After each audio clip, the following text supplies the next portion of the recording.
नमस्कार, मैं अजीत और आप देख रहे हैं आप इंडिया। आज आत्मा की डकैती करने वाली संस्था और उसके सबसे बड़े आइकॉन, सबसे बड़े आदर्श एक तरह से कह सकते हैं, मदर टेरेसा का जन्मदिन है। और इस जन्म दिवस के दिन एक जो मिथ क्रिएट किया गया है ये चर्च के द्वारा, ईसाई मिशनरीज़ के द्वारा, कि ये बहुत ही महान व्यक्तित्व थी, नोबेल प्राइज़ तक इनको दिलवा दिया गया, वेटिकन इन्हें सेंट घोषित कर दिया। तो आइए उन्हीं के बारे में जानते हैं कि ये कैसे चावल की बोरी वाला जो ये बिज़नेस पूरे मतलब भारत के ख़ास करके ट्राइबल इलाकों में और उन इलाकों में है जो पहाड़ी रीजन से, जहाँ एक तरह से आप कह सकते हैं कि उस तरह से एक्सपोजर जहाँ पे नहीं मिला है लोगों को कि वो इनका सत्य जान सके। और ये लोग अब जीसस को भगवा कपड़ा पहना के, जीसस के नाम पे भजन गा के, मदर मैरी को मैरी माता बना के, और जैसे और केरल वेरल में आप जाएंगे तो वहाँ तो प्रॉपर मतलब जैसे हिंदुओं के लिए हाथी पे बिठा के यात्राएं निकाली जाती थी, तो उस तरह की हाथियों पे बिठा के जीसस की यात्राएं निकलती हैं। जीसस को बहुत ही बड़ा चमत्कारी बताया जाता है, उनके हाथ पे जो है ओम ओम लिखा हुआ। तमाम तरह से एक तरह से चुटकुला तो ये भी चलता है कि ये लोग हिंदुओं को ईसाई बनाने के चक्कर में अपने सबसे बड़े देवता जीसस को ये हिंदू देवता बना बैठे, मतलब जीसस का ही धर्मांतरण इन्होंने करा दिया है। स्पॉटलाइट एक मूवी आई थी कुछ समय पहले, वो आप लोगों को याद होगा, नहीं याद है तो जाके देखिए, बहुत ही अच्छी फिल्म है कि किस तरह से ये रोमन कैथोलिक चर्च है और इनके चर्चेज जहाँ जहाँ भी हैं दुनिया में बलात्कार, यौन शोषण, बच्चों के साथ जबरन समलैंगिक संबंध बनाने के तमाम चीज़ों का एक अड्डा बन चुका है। और 2018 में एक खबर आई थी कि ये लोग बच्चों को बेचते भी।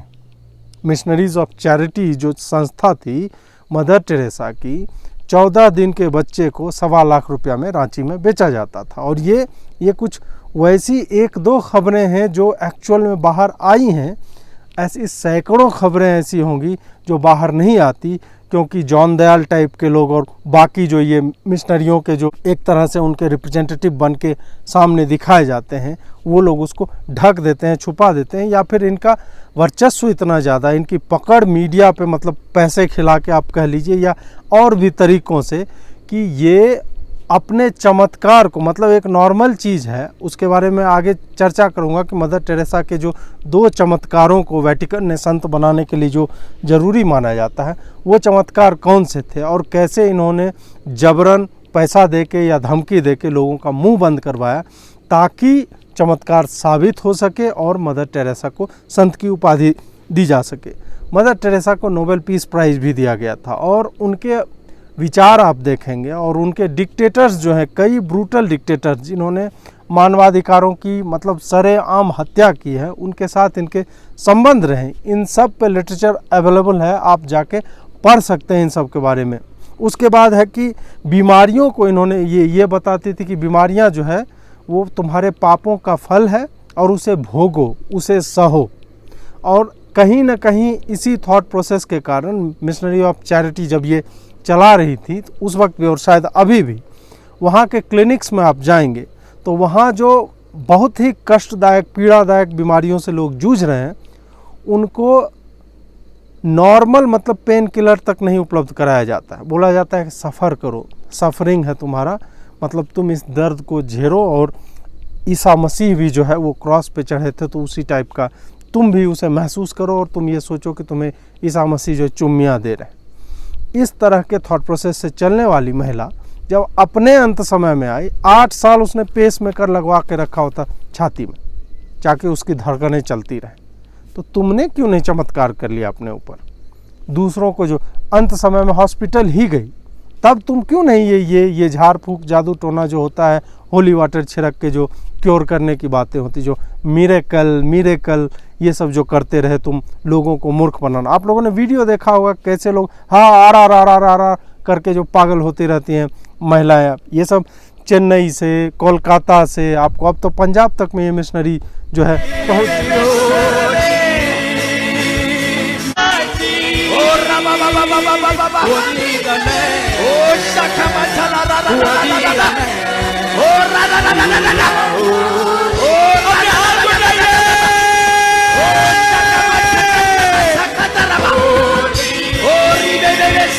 Solo चोरी चमड़ी वालों की हिफाजत करना, उनको समर्थन देना, चाहे वो चोर हो, डकैत हो, लुटेरा हो, लुच्चा हो, आवारा हो, ये इसकी मतलब मदर टेरेसा के ख़ास व्यक्तित्व के ख़ास पहलुओं में से एक था। यूनियन कार्बाइड आपको याद होगा, भोपाल गैस कांड वाला, उसको ये अपना समर्थन देती रही।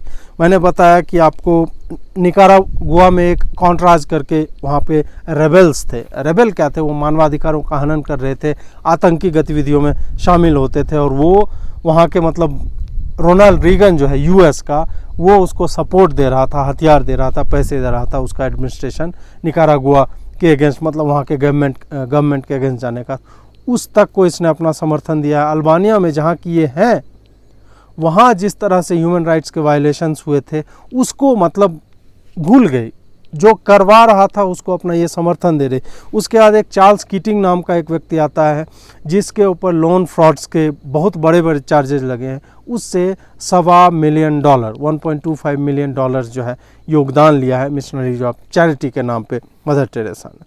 2 चमत्कार हुए थे जिसके बारे में बात करना चाहूँगा, और चमत्कार के बाद इनको जो है संत बनने की उपाधि दी गई वेटिकन सिटी के चर्च के द्वारा। चमत्कार कौन थे? एक था, एक मोनिका बसरा का केस आता है, जिसके पेट में ट्यूमर था, एब्डोमिनल कैंसर था। वो 9 महीने से दवा ले रही थी, उसके बाद वो ठीक होती हैं, और क्लेम किया गया कि नहीं, ये दवाई ववाई से ठीक नहीं हुई हैं, ये तो जब मदर टेरेसा ने पेट वेट पे हाथ फेरा था और उसके बाद जो मिशनरी ऑफ चैरिटी में आती रही थी, उसके कारण ये जो है इनका क्योर हो जाता है।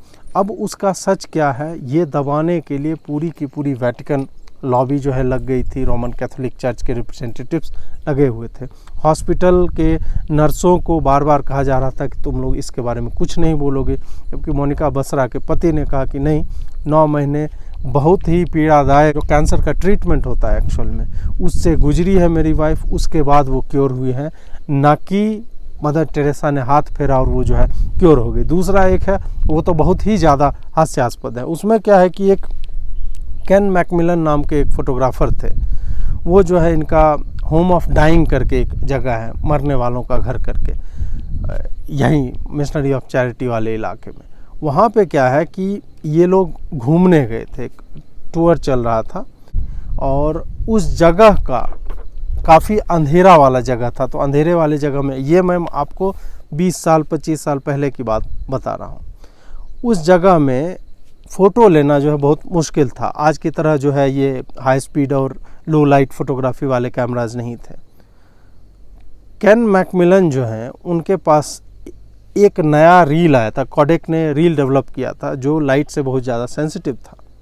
उन्होंने उस अंधेरे कमरे में एक फ़ोटो ली, फिर कुछ समय बीत गया, 10-20 दिन, उसके बाद फ़ोटो जब डेवलप हो गया तो एक एक डिटेल उस मतलब कमरे का सब कुछ उस फ़ोटो में दिख रहा था। अब ये दिख रहा था, और ये फ़ोटो देखने वाले जो लोग थे, जो वही मिशनरी ऑफ चैरिटी से भी शायद जुड़े हुए थे, या उनका बिलीव जो है क्रिश्चियनिटी में कुछ ज़्यादा ही था, उन्होंने कहा कि ये तो डिवाइन लाइट है, और पहला एकदम दुनिया का फोटोग्राफिक एविडेंस है मिरेकल का, चमत्कार का, एक तस्वीर में चमत्कार कैद हो चुका है। जबकि फोटोग्राफर वो खुद बोलता है ऐसा कुछ नहीं है, फिल्म ज़्यादा सेंसिटिव थी लाइट के, और मतलब आजकल ऐसे चमत्कार तो हर गूगल पिक्सल हो गया, OnePlus का कैमरा हो गया, आईफोन का कैमरा, ये चमत्कार आजकल हर आदमी कर रहा है। मेरे पास आईफोन है तो मैं भी संत अजीत भारती बनने के लिए वेटिकन से मतलब उम्मीद करता हूँ कि मुझे वो बना देंगे। अगर यही क्राइटेरिया है तो बना दो भाई। टेरेसा की क्लिनिक के बारे में जैसे मैंने आपको बताया कि वहाँ कोई भी जो मेडिकल प्रोसीजर्स होता है, हॉस्पिटल की बात नहीं कर रहा हूँ, क्लिनिक जहाँ पे लोग आते हैं, इनके मतलब जो बीमार लोग हैं उसको उधर कर दिया जाता है। नल के पानी में नीडल्स को धो के और दिया जाता है। ये वहाँ के डॉक्टर्स और नर्सेज, जो डॉक्टर्स तो शायद ही होते हैं, नर्सेज जो है उनका ये सब जो है बयान है। ये शायद अभी भी हो रहा है, इस पर कोई इन्वेस्टिगेशन नहीं है, कुछ नहीं होता है। पेन किलर नहीं देते हैं लोगों को, एकदम से आप सोचिए कि आप अत्यंत ही पीड़ा वाले पोजीशन में हैं और इंतज़ार कर रहे हैं शायद अपने मरने का, क्योंकि ये लोग वहाँ से हॉस्पिटल भी नहीं भेजते। मतलब कहते हैं सवाल ही पैदा नहीं होता कि यहाँ से कोई हॉस्पिटल जाएगा। इस तरह का अप्रोच लेके चलने वाले लोग, और ये विचारधारा कहाँ से आई है? ये वहीं से आई है क्योंकि इसने खुल्ला अपने एक इंटरव्यू में बोला था कि नहीं, पीड़ा जो है, ये सफरिंग जो है, बीमारी जो है, वो तुम्हारे पापों का फल है और वो तुम्हें भुगतना ही चाहिए। हाँ, अपने टाइम में पेसमेकर लगवा ली इस चमत्कारण महिला ने। बच्चों के बेचने की मैंने आपको बात बताई, बच्चों के यौन शोषण का तो एक तरह से इंस्टीट्यूशनलाइज्ड हो चुका है कि हर जगह आप मतलब लगातार, पहले तो वेस्टर्न सिविलाइजेशन जो था यूरोप या अमेरिका में, इन बातों को दबाया जाता था, लेकिन अब वही है कि कुछ लोगों का कंसाइंस जो है वो जागता है, कुछ रिपोर्टर्स का, और वो लोग ऐसी स्टोरीज़ को फॉलो करना शुरू करते हैं और तब वो डिटेल्स इमर्ज होनी शुरू होती है कि किस तरह से एक एक पादरी ने हजार बार किसी बच्चे का जो है सोडोमाइज किया, उसका बलात्कार किया। कोई कन्फेशन के लिए आता है तो उसको ब्लैकमेल करना। अपने ही देश में बिशप फ्रैंको मुलक्कल है, जिसके पीछे आप सोचिए कितनी बड़ी लॉबी लगी हुई है कि बार बार वो जो है बेल लेने की कोशिश करता है। उसका तो केस ही दर्ज नहीं हो रहा था, बाद में केस दर्ज होता है। विक्टिम शेमिंग की, नन को जो है मज़ा आ रहा था इस तरह की बातें करना, जब नन ने बताया कि मेरा ये लोग बलात्कार कर रहे थे। इस तरह की घटना इतनी ज़्यादा रैम्पेंट है रोमन कैथोलिक चर्च और उसके इंस्टीट्यूशंस में कि आपके पास नई घटना आएगी और अगर आप खबरों को पढ़ते रहते हैं तो आपको आश्चर्य नहीं होगा, इतना ज़्यादा नॉर्मलाइज ये हो चुका है। अब जो है कि मदर टेरेसा की स्टोरी क्या है। मदर टेरेसा स्टोरी मतलब एक लेजेंड जो क्रिएट किया गया, उसकी ज़रूरत क्यों पड़ती है? ज़रूरत इसलिए पड़ती है कि ईसाइयों के लिए और मुसलमानों के लिए, दोनों के लिए भारत एक फाइनल फ्रंटियर था। भारत कहने से मतलब है यहाँ की हिंदू पॉपुलेशन। फाइनल फ्रंटियर का क्या मतलब है कि कुछ 100 साल मुसलमानों ने यहाँ पे जो बलात्कारी, लुटेरे, हत्यारे शासक जो थे, बाबर की जो बलात्कारी संतानें जो आगे पैदा होती रहीं, उन लोगों ने भी काफ़ी कोशिश की। और ये मीर कासिम के समय से चलता रहा कि किसी तरह, क्योंकि ये लोग का स्टाइल यही होता था कि ये जहाँ जाते थे वहाँ पूरा का पूरा मार काट मचा के लूटपाट भी करते थे और कन्वर्ट भी करते थे। इसलिए आप देखेंगे कि इस्लाम आगे कैसे बढ़ा है तो इन्हीं लुटेरों की बदौलत। ये लुटेरे जहाँ जहाँ जाते थे तलवार की नोक पे सबको मुस्लिम बनाते थे। भारत आके इनका जो है रथ एक तरह से रुक जाता है। भारत ने कईयों का रथ रोका, सिकंदर से लेके और पता नहीं कितनों का। यहाँ पे ये आए भी, रूल भी किया, उसके बाद भी पॉपुलेशन में इनका प्रतिशत जो है अभी भी मॉडर्न इंडिया में भी लिया जाए तो 13-14% बताया जाता है, और अनऑफिशियली कुछ कहते हैं कि 15-16 या 20% जाएगा। खैर हम उसमें नहीं जाएंगे। तो ये लोग एक्चुअल में सत्ता अपने पास होने के बावजूद क्रिएट नहीं कर पाए, वो जो डैमेज, जो गजवाए हिंद की बात होती है, वो नहीं कर पाए। उसी तरह 200 साल अंग्रेज़ों की जो है कॉलोनियल हम लोग एक रीजन बन के रहे। वहाँ पे अंग्रेज़ ही नहीं, मतलब ईसाइयों का आपका ले, फ्रेंच भी आए, डच भी आए, सारे लोग आए, स्पेनिश भी आए। तो ये लोग भी 200 साल रहे। और ईस्ट इंडिया कंपनी तो प्रॉपर मतलब आर्मी और अपने रूल और संविधान लेके आए थे, चार्टर लेके आए थे हमारे ऊपर रूल करने के लिए। उसके बावजूद ये लोग पूरे इलाके को क्रिश्चियनिटी में कन्वर्ट नहीं कर पाते, जो कि इनका मूल एजेंडा हुआ करता था। ये जो जितने आप सुनते हैं, क्रिस्टोफर कोलंबस है, वास्को डिगामा है, ये लोग कोई एक्सप्लोरर नहीं थे। ये लोग राजा से पैसे पाकर उन नए जगहों पे जाते थे, और नए जगहों पे जाने का एक ही मतलब होता, कोई ट्रेड रूट कुछ नहीं। रोम और भारत के बीच जो है सदियों पहले जो है ट्रेड रूट अच्छे खासे थे, जब शायद क्रिश्चियनिटी का जन्म भी नहीं हुआ था। तो जो है इनका एक ही मकसद हुआ करता था कि ये नई जगहों पे क्रिश्चियनिटी फैलाएं। और क्रिश्चियनिटी कैसे फैलाएं?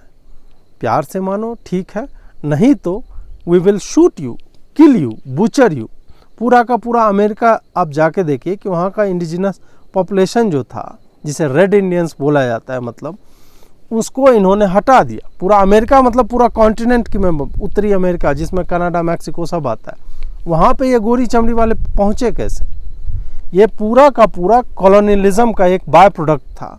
और वहाँ ये पहुँचे तो न सिर्फ अपने रिलीजन को वहाँ लेके जाते हैं, बल्कि अपनी बीमारियाँ लेके गए, जिसके प्रति इन लोग की प्रतिरोधक क्षमता नहीं थी। जो अश्वेत चमड़ी वाले वहाँ के अपने एबोरिजिन्स लोग थे, जो अश्वेत लोग थे वहाँ के रहने वाले, ट्राइबल आप कह लीजिए, घुमंतू कह लीजिए, या जो भी, उनका अपना एक सभ्यता, पूरी की पूरी सभ्यता जो है इन्होंने बर्बाद की।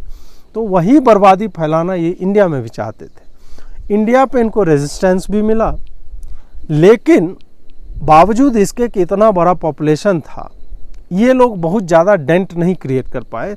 तब इन्होंने सोचा कि मार काट वाला रास्ता जब सफल नहीं हो पा रहा है, तब इन्होंने धूर्तता वाला रास्ता अपनाया, जिसमें एक चावल की थैली जो है बांटने वाला है। उसके बाद ये है कि ये गरीब इलाकों में जाते हैं, और इसमें एक तरह से फिर हिंदूवादी संगठनों की भी नाकामी या निष्क्रियता कही जाएगी कि तुम वहाँ पे क्यों नहीं पहुँच रहे हो, तुम उन्हें स्कूल क्यों नहीं मुहैया करा रहे हो, तुम उन्हें भोजन क्यों नहीं दे पा रहे हो, तुम उन्हें उस तरह का प्रोटेक्शन क्यों नहीं दे पा रहे हो जो क्रिश्चियन मिशनरीज जो हैं इन ट्राइबल इलाकों में, घाटियों में जाके ये कहाँ कहाँ नहीं पहुँचे। आपको याद ही होगा कि अंडमान निकोबार आइलैंड में जहाँ कोई भी बाहरी व्यक्ति नहीं जा सकता, वहाँ तक एक इसका मिशनरी पहुँच गया था और उसको तीर से मार दिया वहाँ के जो आदिवासी लोग थे। आप सोचिए कि जहाँ कोई नहीं जा सकता वहाँ तक इनके मिशनरी जान पे खेल के जाने को तैयार रहते हैं, और तुम कहते हो कि नहीं सारे हिंदू हैं, आदिवासी भी हिंदू हैं, तो तुम क्यों नहीं जा पाते। तो इन सब चीज़ों को काउंटर करने के लिए मदर टेरेसा की एक ज़रूरत पड़ती है। एक बूढ़ी महिला जिसे देख के ही आपके मन में दया भाव उमड़ेगा। उसके बाद जो है क्रिएट किया गया एक पूरा, मतलब होता है, एक उपन्यास में मैंने पढ़ा था कैसे क्रिएट होते हैं ऐसे मिरेकुलस फिगर्स जो है। मतलब एक नॉर्मल आदमी लंगड़ाते हुए आएगा, उसके पैर पे हाथ फेर दिया, वो दौड़ने लगता है, लोगों को लगता है अरे बाप रे बाप। तो या जैसे जादू के शोज होते हैं कि ऑडियंस में उसी को बुलाया जाता है जो इनके लोग होते हैं, भीतर के लोग मिले हुए होते हैं, तो उसी तरह से मिरेकल्स परफॉर्म होते हैं। मदर टेरेसा का भी उसी तरह से इमेज ब्रांड बिल्डिंग एक तरह से होता रहा। उसके बाद उसी नेक्सस ने इसे नोबेल पीस प्राइज़ दिलवाया। काहे का, किस तरह का पीस प्राइज है? बच्चों को तुम बेच रहे हो, जो पीड़ित हैं उनको सफ़र करवा रहे हो, उनको पीड़ा पहुंचा रहे हो। तुम कह रहे हो कि बीमारियां जो है पाप का फल है। मतलब इतनी रूढ़िवादी, ढकोसलावादी बातें कोई अगर गैर ईसाई कर दे तो उसको कह देगा कि अंधविश्वास में विश्वास करता है। इस तरह के मिरेकल तो हमारा बलात्कारी असलम बराबर करता रहता है, गर्भवती बना देता है महिलाओं को जो उससे जो है मिलने आती है कि मैं बांझ हूँ, मुझे बच्चे नहीं हो रहे। तो असलम को भी संत की उपाधि दे दे। वेटिकन से तो मैं कहूँगा कि अगर यही उपाधियाँ इसी तरह से मिरेकल हो रहे हैं तो दे दो उसको भी। तो क्रिएट किया गया कि भाई अब नोबेल प्राइज़ मिल गया। नोबेल प्राइज़ मिला तो उसके बाद इनकी और ब्रांड बिल्डिंग होने लगी, हर जगह बात होने लगी। और हम भारतीय लोग जो है, हमारा मतलब यहाँ से कोई बाहर निकल के भी गया है, उसको भी अगर नोबेल प्राइज़ मिल जाए जिसमें भारत का 1 पैसा योगदान नहीं, तो भी हम खुश होते हैं। और यहाँ तो ये महिला अल्बानिया छोड़ के भारतीय नागरिक बन के शायद रह रही थी, और इसको यहाँ पे नोबेल प्राइज़ मिल जाता है, तब तो आह करके स्खलित होने लगे भारतीय लोग। उसके बाद इनका और मतलब जलवा बरकरार होने लगा। उसके बाद फिर इनकी जब मौत होती है तब जो है कहा जाता है कि अब तो मेन इनका आइकॉन ही मर गया, बूढ़ी भी थी। तब इन्हें कहा गया कि अब इसका नेक्स्ट लेवल क्या, या तो कोई दूसरा खोजो भारत में, या फिर इसी को संत बना दो। संत बनाने से क्या है कि फिर भारतीय लोगों को लगेगा अरे हमारे यहाँ का भी कोई जो है, उसको भी वेटिकन ने रिकॉग्नाइज़ किया, जबकि वेटिकन ने तुम्हारे यहाँ के किसी को भी रिकॉग्नाइज़ नहीं किया। उसी श्रृंखला में अश्वेत लोगों को, शायद अल्जीरिया है, वहाँ के किसी को पोप बनाने की बात होती है, या फिर बिशप बना देगा, कार्डिनल बना देगा, जो बहुत ही हाई रैंकिंग ऑफिशियल्स वेटिकन के होते हैं। ये सारा उसी प्रचार तंत्र का, उसी प्रपंच तंत्र का, प्रोपेगेंडा का हिस्सा होता है, जहाँ पे आपको एजेंडा पुश करने के लिए कि देखो एक अश्वेत भी जो है ऊंचे पद तक जा सकता है, ताकि अफ्रीकन इलाके में या साउथ अमेरिका में जो अछूती जगह है जहाँ क्रिश्चियनिटी उस तरह से नहीं फैल रहा है, उसको कहा जा रहा है कि तुमको भी तो इज्जत दे रहे हैं, तुमको भी हम अपने बीच बिठा रहे हैं। वही क्रिएट किया गया कि फिर जो है इनको संत बनाना ज़रूरी लगा कि इसको संत बना दो, फिर उसके बाद में मीडिया में थोड़ा सा होगा। लेकिन उसी के साथ साथ एक दूसरा दौर भी आता है, सोशल मीडिया का दौर आता है। फिर जब इनकी करतूतें जो हैं खोद के निकाली जाने लगी, तब पता चलता है कि नहीं, ये मदर टेरेसा का जो एक फसाड क्रिएट किया हुआ है मिशनरियों ने, और ये ईसाई जो है एक तरह सोल हार्वेस्टिंग अंग्रेज़ी में इसको कहा जाता है। बच्चे बेचे जा रहे हैं, बीमारों को मरने के लिए, तड़पने के लिए छोड़ा जा रहा है। तो ये किसी तरह से भी शांति का, करुणा का, इसका तो प्रतीक हो ही नहीं सकती। इसलिए ये जो चावल की बोरियों से आत्माओं को खरीदने का जो धंधा चला हुआ है, तो इसको तो अंतर्राष्ट्रीय चावल दिवस के रूप में मनाया जाना चाहिए। और फिर गाओ, फिर जीसस के भजन गाओ, और एक दिन पता चले कि जीसस भी जो है हिंदू के एक देवता हो गए, जिस हिसाब से चलता जा रहा है। तो ये थी मदर टेरेसा जी और उनके 2 चमत्कार। और इसी तरह के चमत्कार आजकल काफ़ी क्रिश्चियन मिशनरीज कर रहे हैं। तो क्रिश्चियन मिशनरीज को आप नकारात्मक बातें कहें, उससे पहले आपको अपने हिंदूवादी जो संगठन हैं, जो हिंदुओं का केयर करने का, उनके बारे में सोचने का, ये सब करने का मतलब ढोंग एक तरह से रचते हैं और एक्चुअल में करते कुछ नहीं है। जब तक ऑफ इंडिया कोई स्टोरी ना उठाता है कि हाँ भाई उस गांव में जो है कन्वर्जन चल रहा है, तब तक ये जगते नहीं हैं। तो आप इनको भी उकसाइए, जिनको आप हिंदूवादी संगठन मानते हैं, कि तुम्हारे होते हुए ये हर घंटे में या हर दिन में 14,000 हिंदू जो है क्रिश्चियन कैसे बनते जा रहे हैं। ये भी वीडियो आया था, ये वीडियो आजकल घूम रहा है काफ़ी ट्विटर पे कि हर दिन में 14,000 हिंदू जो है क्रिश्चियन बन रहे हैं। और इसी रेट से ये सब होता रहा अनचेक्ड। और सरकार को भी एंटी कन्वर्जन बिल आना चाहिए कि कोई भी बिना डीएम की अथॉरिटी के या उस राज्य के मतलब कोई एक कमेटी बने, उसकी केंद्र में केंद्रीय संसदीय कमेटी बने, या फिर विधायकों का मतलब एक हर विचारधारा के हर पार्टी के विधायकों का उस कमेटी में प्रतिनिधित्व हो। और जब वो अप्रूव करें, जब वो संतुष्ट हो जाएं कि इसे किसी धोखे से धर्म परिवर्तन इसका नहीं कराया गया है, तब तक उसको अप्रूवल ना दें।